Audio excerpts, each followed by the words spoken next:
Bismillahirrahmanirrahim. Assalamualaikum warahmatullahi wabarakatuh. Perkenalkan kami dari kelompok 6, kelas J dengan materi metabolisme lemak dan protein. Pada mata kuliah metabolisme gizi dengan dosen pengampu Bapak Guru Amir Putra, SGZ MSI. Perkenalkan, sebelumnya saya Nirwana selaku moderator yang akan memimpin jalannya presentasi pada kesempatan kali ini bersama dengan rekan-rekan saya. Baik, langsung saja saya persilakan kepada pemateri pertama untuk memaparkan materinya.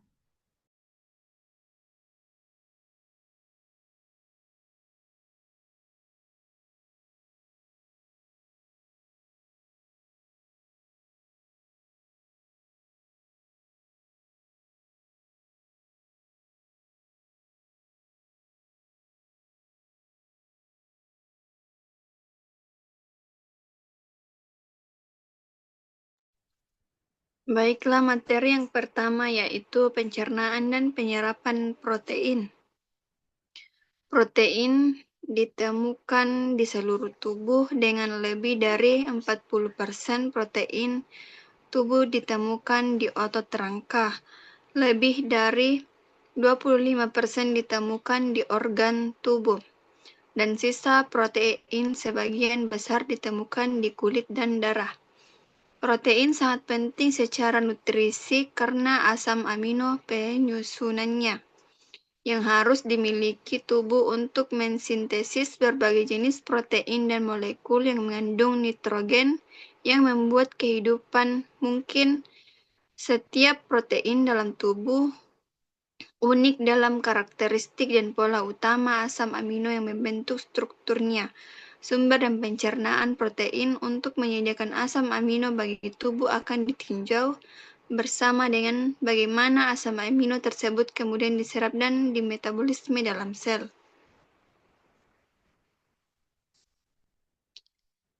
Selanjutnya, tahap pencernaan protein. Proses pencernaan protein dimulai di mulut dengan melibatkan pencernaan mekanik di mulut dan kimiawi di lambung, usus halus dengan enzim pepsin, tripsin, chymotrypsin, karboksipeptidase, dan eripsin serta hormon gastrin, sekretin, dan kolesistokinin yang berperan mengatur sekresi enzim dan asam lambung pada tahapan pencernaan protein.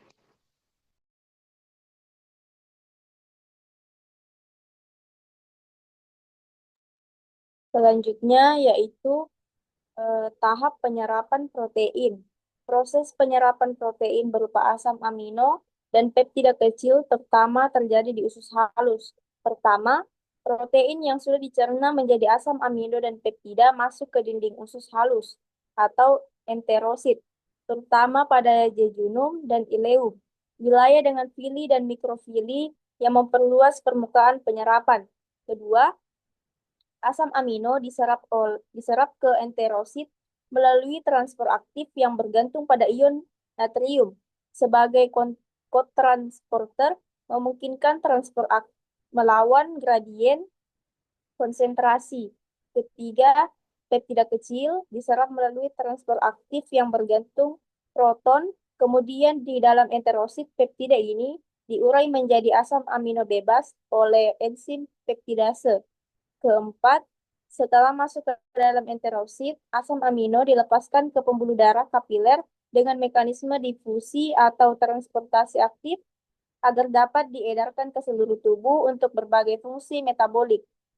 Yang terakhir, proses ini dipengaruhi oleh kondisi usus, aktivitas enzim pencernaan, dan mekanisme transportasi spesifik, sehingga penyerapan protein sangat efisien dan hampir sempurna.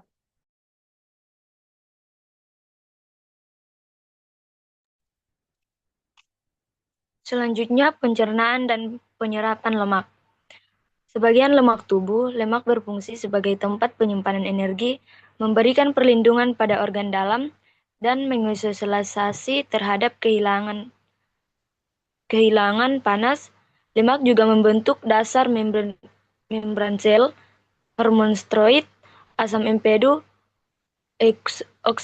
hexanoid, dan molekul sinyal lainnya.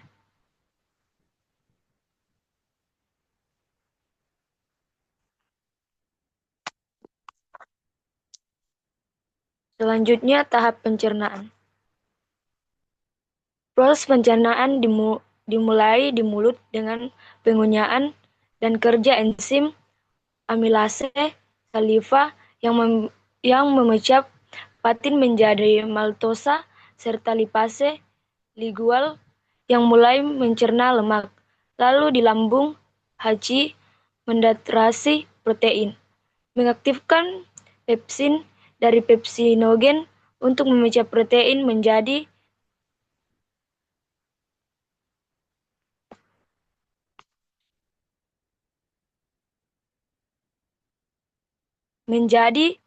peptida dibantu lipase lambung, sementara hormon gastrin merangsang sekresin asam.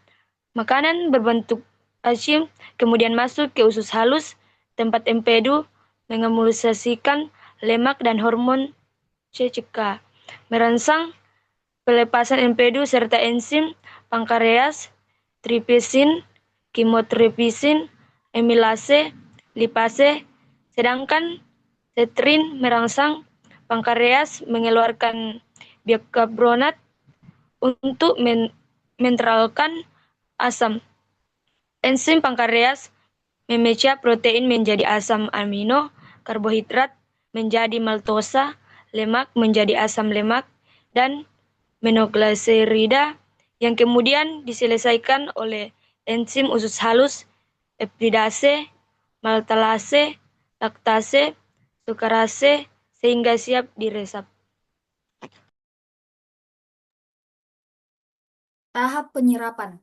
Pada tahap penyerapan, asam amino diangkut dengan transporter Na+, D- dan tripeptida. Masuk lewat transporter H+, lalu diubah jadi asam amino di enterosit. Glukosa dan galaktosa diserap dengan SGLT1, fruktosa dengan GLUT5, lalu semuanya keluar ke darah melalui GLUT2 menuju vena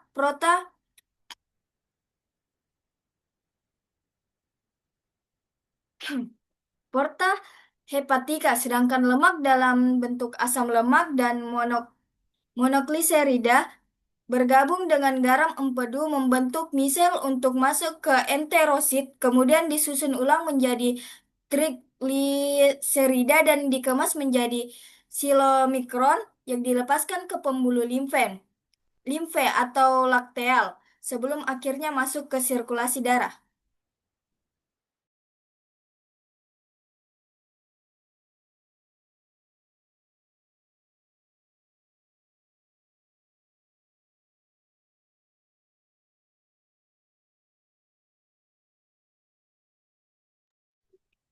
Transfer ke sirkulasi, yaitu pertama yaitu transfer protein dan karbohidrat, lalu via vena porta hepatis.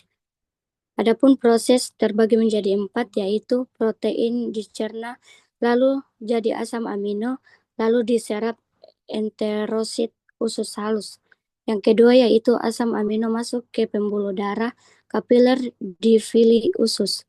Ketiga yaitu dari kapiler lalu berkumpul ke vena mesenterika, lalu masuk ke vena porta hepatica. Keempat yaitu semua nutrien larut air atau asam amino, glukosa sebagai vitamin langsung dibawa ke hati terlebih dahulu sebelum diedarkan ke seluruh tubuh. Adapun tujuan yaitu tujuan fisiologis, yaitu hati berfungsi sebagai filter dan pengolah awal. Kedua yaitu hati bisa menyimpan, memetabolisme atau mendetoksifikasi zat sebelum masuk ke sirkulasi sistemik.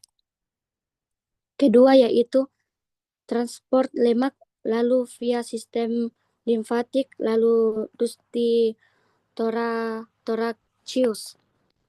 Adapun proses yaitu Satu, lemak dipecah lalu jadi asam lemak dan monogliserida, lalu diserat enterosit.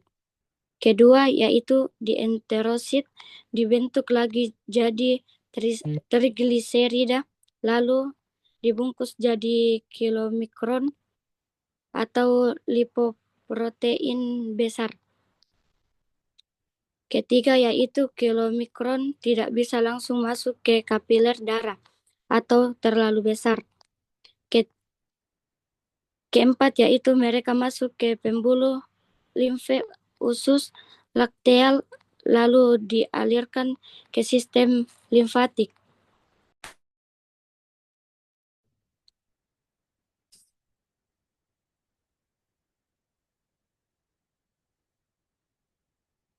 Selanjutnya yaitu dari limfe menuju ke masuk ke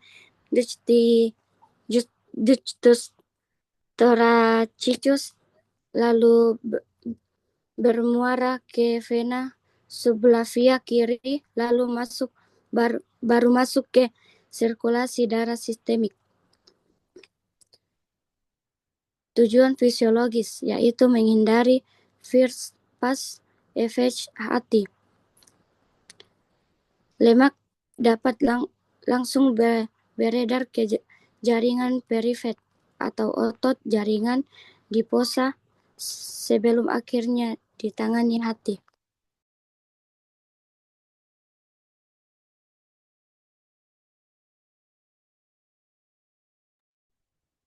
Baik, itulah pemaparan materi dari kami. Adapun kesimpulannya, protein adalah komponen penting tubuh, sekitar 40% di otot, 25% di organ, sisanya di kulit dan darah. Protein menyediakan asam amino untuk sintesis protein dan molekul nitrogen, mendukung fungsi kehidupan.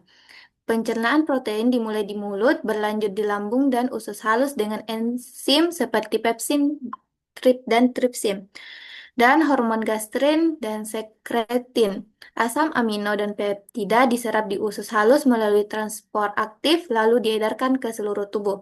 Lemak sebagai sumber energi dan struktural dipecah menjadi asam lemak dan monogliserida membentuk misel untuk diserap di enterosit. Disusun ulang menjadi tri- trigliserida, dikemas dalam kilomikron dan dialirkan melalui sistem limfatik sebelum masuk ke sirkulasi darah. Lemak menghindari first pass effect hati dengan melewati sistem limfatik langsung ke jaringan perifer untuk dimanfaatkan atau disimpan. Perbedaan jalur ini penting untuk metabolisme dan distribusi nutrisi yang optimal.